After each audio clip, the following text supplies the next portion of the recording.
Shalom. First and foremost, I'd like to give all the praise, honor, and glory to Yahweh, Bahashem, Yahweh Shai, Bahashem, Rekah Kodash. Double honors and respect to the elders and to the apostles of Great Millstone.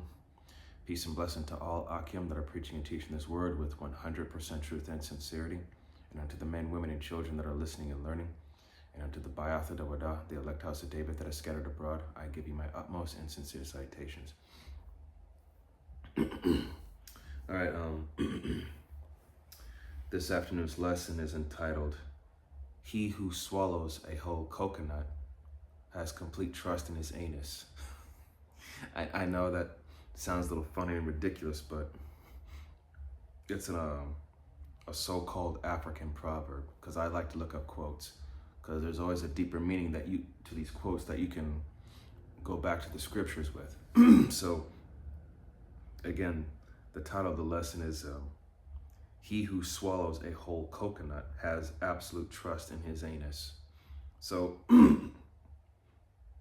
what this proverb means is that advising that before taking a major, risky, or reckless action, one must be prepared to endure the extreme consequences.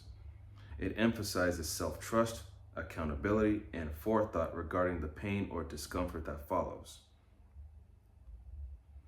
The risk and responsibility, it is a metaphor for taking on a task that is difficult to reverse, warning that you must be able to handle the aftermath. Cultural context. It is commonly referred to as a so-called African proverb regarding wisdom and consequences. So, going to the slang definition, it says, in other contexts, a coconut is slang for a person who is dark on the outside and white on the inside. Conforming to the white culture, but aside from that, in alternative interpretations, in some contexts, it is used to describe someone who adopts foreign traditions without question. But aside from that, so it's about, like I said, it's about, the major, risky, or reckless action that one must be prepared to endure the extreme consequences. It emphasizes self-trust, accountability, and forethought regarding the pain or discomfort that follows. So, excuse me, that couldn't really, it sounds funny, but it is true. And in fact, we're going to go ahead and get right to it and get to the scriptures, because and the first scripture that comes to mind is the book of Ecclesiastes. Ecclesiastes chapter 7, verse 16, and it says, Be not righteous over much, neither make thyself over wise. Why shouldest thou destroy thyself? Okay? So, in other words, and I'm speaking to myself first and foremost when I say this, but, don't put yourself in a position where,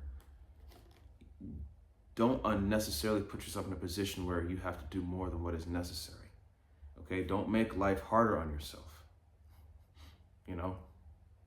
Don't make it harder on yourself. Don't overdo things.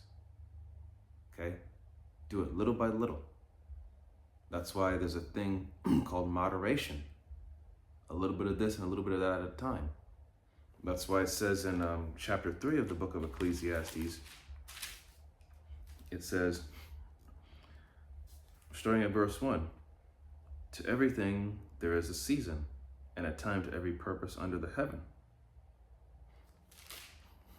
There's a time and place for everything. Everything must be done within measure of its due time. Okay, do not rush or jump into something, or as the proverb says, don't make any major or risky or reckless, make any reckless decisions where you're going to have to endure the pain or discomfort that follows after. Okay, like I said, don't overdo it or put yourself in that position. There's no need to make life harder on yourself. And let's see. also it says here in verse 17, Ecclesiastes 7:17, being not overmuch wicked, neither be thou foolish. Why shouldest thou die before thy time? Once again, don't be reckless. That's not, giving you license to go off and do wicked shit. But it's just saying, don't do things, to be more specific, don't do things that you know you're not supposed to do. Why risk it? It's not worth it, right?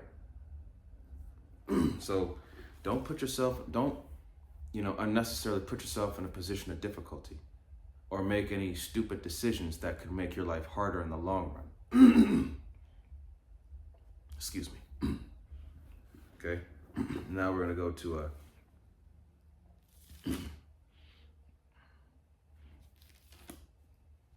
excuse me. The book of it's going to be the book of 1 Corinthians. It's going to be chapter 10.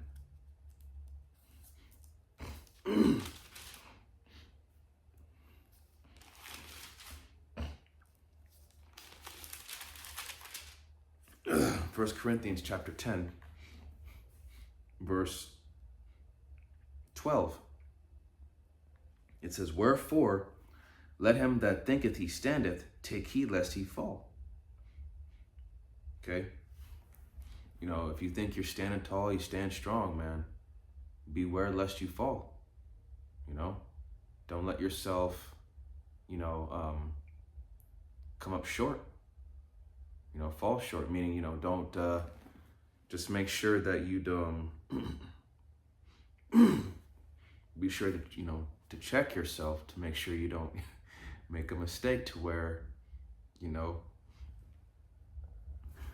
where you're standing where you're on your high horse, and next thing you know, you fall off, and then it's like, damn, that's Yahweh Bashim Yahushai. Those, as the scriptures say, roughly paraphrasing, those who exalt themselves shall be abased. You got to be humble. You've got to be humble. Okay? And even if you could take on that unnecessarily, or even if you could take on that unnecessary responsibility that is going to cause you more hardship, even if you could handle it, but still, why bother doing it? Just leave it alone. And like I said, if you think you stand tall, better check yourself, because the moment you fall, it's going to be embarrassing. Verse 13, there hath no temptation taken you, but such as is common to man, but the power is faithful, who will not suffer you to be tempted above that you are able, but will with the temptation also make a way to escape, that ye may be able to bear it. So Yahweh Bashim Yahushai is not going to give you more than what you can handle. And if it becomes too much, guess what? He's going to make a way for you to he's going to make a way out of it, make a way out of no way. He's going to make a way out of it for you, that you may be able to bear it. He's going to give you an ultimatum. He's like, look, you want a way out of the situation? You can do this, or you can do this and still stay stuck in the situation or end up worse. Okay? Take the path of least resistance, right? The path where, less stress, less bullshit.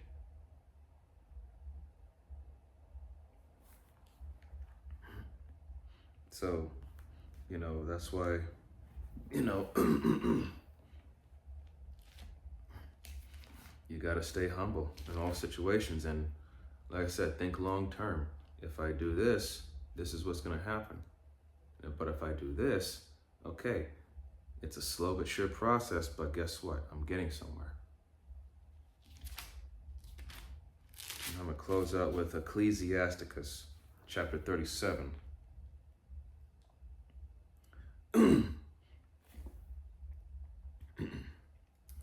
Ecclesiasticus in the Apocrypha, chapter 37, verse 19. It says, there is one that is wise and teacheth many, and yet is unprofitable to himself. So you may give people good advice, But at the same time, you should take your own advice. Don't be a hindrance unto yourself and be a help unto others.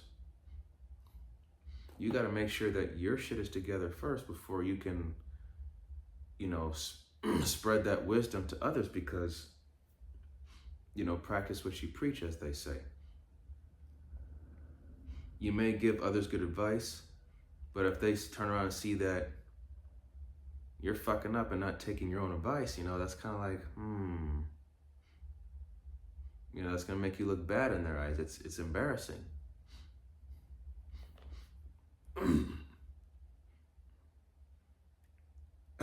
And that's why,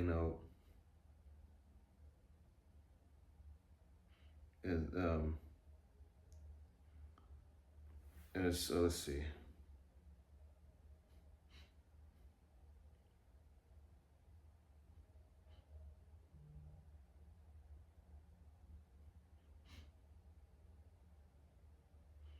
Okay, verse 20, it says, there is one that showeth wisdom in words, and is hated.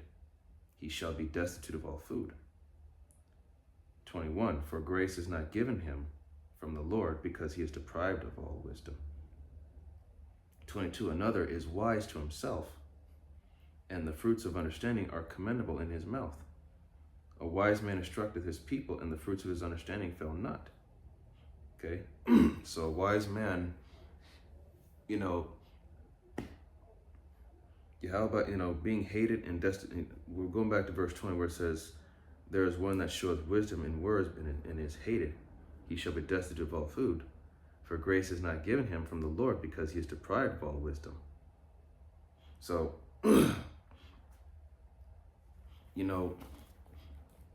again, the scriptures go back to death and life are in the power of the tongue.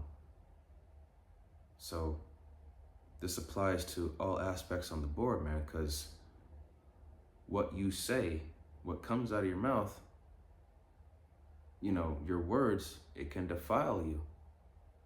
And that's why the scripture also say, sweet or soft words turneth away wrath. Sure, you may be hated for speaking wisdom, but at the same time, in certain situations, you got to watch what you say and watch what you do, because if you don't, it could be detrimental to you. You one wrong word and it could turn everything for you upside down. One wrong move and it can turn everything up for you upside down. So that's why the title of this lesson is, he who swallows a whole coconut has absolute trust in his anus. And that doesn't just apply to unnecessarily taking on a responsibility that could end up, hindering you, but it also goes into how your social life and how you deal with people, how you speak to them, because, as that saying goes, you got to choose your words carefully or wisely, because the next thing that comes out your mouth or the next move that you make, it's going to be that determining factor of what happens next. So you really have to have, especially in these times, you have to have your level of discernment thoroughly exercised thereby. So that's all I had for this lesson, and Lord willing, it was edifying. And with closing, I'd like to give all the praise, honor, and glory to Yahweh, Bahashem, Yahweh Shai, Bahashem, Rakha Kodash. Double honors and respect to the elders and to the apostles of Great Millstone. Peace and blessing to all Akim that are preaching and teaching his word with 100% truth and sincerity. And unto the men, women, and children that are listening and learning, and unto the Ba'ath of Dawadak, the elect house of David that is scattered abroad, I give you my utmost and sincere salutations. See you in the next lesson, Lord willing. And before I close out, also remember your actions and your words. Not only can they have a negative effect, but they can also have a positive effect too. So just got to know the difference. And with that, Kwam Yasharallah, Wa Abad Babal, Shalom, Barakatham.